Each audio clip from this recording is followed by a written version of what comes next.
ఇందాడ పొక్కులైనా పైనెట్టాడు పొక్కులైన పచ్చమంట సురబాబు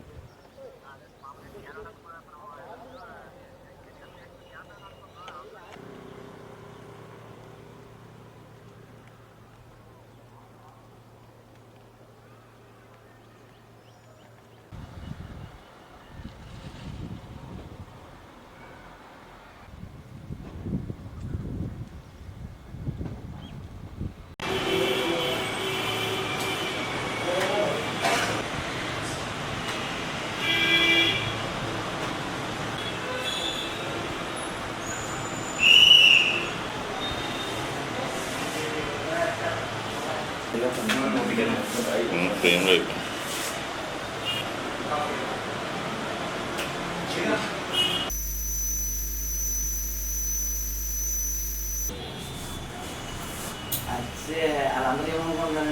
గత ప్రభుత్వం చాలా అన్యాయాలు ఘోరాలు చేసింది. అందులో మచ్చుక్కి ఇక్కడ ఉన్నటువంటి జేఎన్టీ కళాశాల ఏదైతే ఉందో దాన్ని 21లో గురజాడ విశ్వవిద్యాలయంగా చేయడం జరిగింది. చేసిన తర్వాత అప్పటి వరకు ఉన్న స్టాఫ్ ఎవరెవరైతే ఉన్నారో 41 మంది బోధనా సిబ్బంది, మిగిలిన వారు ఎవరైతే ఆ బోధనా సిబ్బంది కాని వారు స్టాఫ్ ఎవరైతే ఉన్నారో వాళ్ళందరూ ఉంటుండగా దీన్ని విశ్వవిద్యాలయం చేసిన తర్వాత ఇక్కడి నుంచి 21 మంది బోధనా సిబ్బందిని, బోధనేతర సిబ్బందిని ఒక 6 మందిని ఇక్కడి నుంచి కాకినాడకి అన్యాయంగా తరలించడం జరిగింది.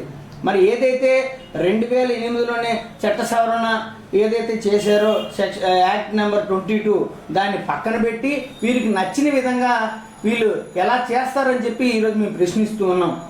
అటువంటి వారి మీద కఠిన చర్యలు తీసుకోవాలని, వీరి వల్ల ఇక్కడ ఉన్నటువంటి విద్యార్థులు ఎవరైతే ఉన్నారో వాళ్ళ తాలూకా భవిష్యత్తు మొత్తం పాడైపోతుందో, వాళ్ళకి సరిగా క్లాసులు అవి సరిగా జరగడం లేదు.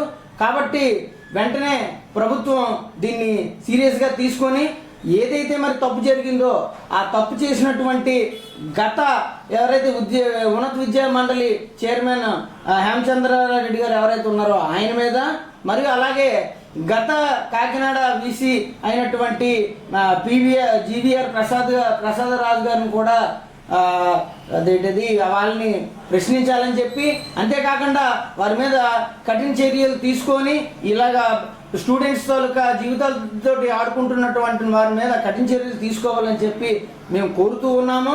అంతేకాకుండా ఈ విషయాన్ని ఇక్కడితో వదిలేకుండా మరి మన ఆంధ్ర రాష్ట్ర ఉప ముఖ్యమంత్రి అయినటువంటి పవన్ కళ్యాణ్ గారి దృష్టికి, అలాగే ఈ రాష్ట్ర ఉన్నత విద్యాశాఖ మంత్రి అయినటువంటి మరి నారా లోకేష్ గారికి కూడా ఈ విషయాన్ని మేము తెలియజేస్తామని చెప్పి తెలియజేసుకుంటున్నాం. అంతేకాకుండా ఇక్కడ లోకల్లో ఉన్నటువంటి ఎమ్మెల్యే గారికి, అతిథి గారికి, అలాగే లోకల్ మినిస్టర్ శ్రీనివాస్ గారికి కూడా ఈ విషయాన్ని మేము తెలియపరిచి ఈ విశ్వవిద్యాలయానికి న్యాయం చేసే విధంగా మేము ముందుగడుగు వేస్తామని చెప్పి తెలియజేసుకుంటూ, త్వరలో విద్యార్థులు కూడా దీని గురించి ధర్నా చేసే పరిస్థితి వస్తుందని నాకు తెలియవచ్చింది. కాబట్టి అంతవరకు వెళ్ళకుండా ఉండడానికి ముందుగా ప్రభుత్వానికి నేను ఇది కోరుకుంటూ ఉన్నాను.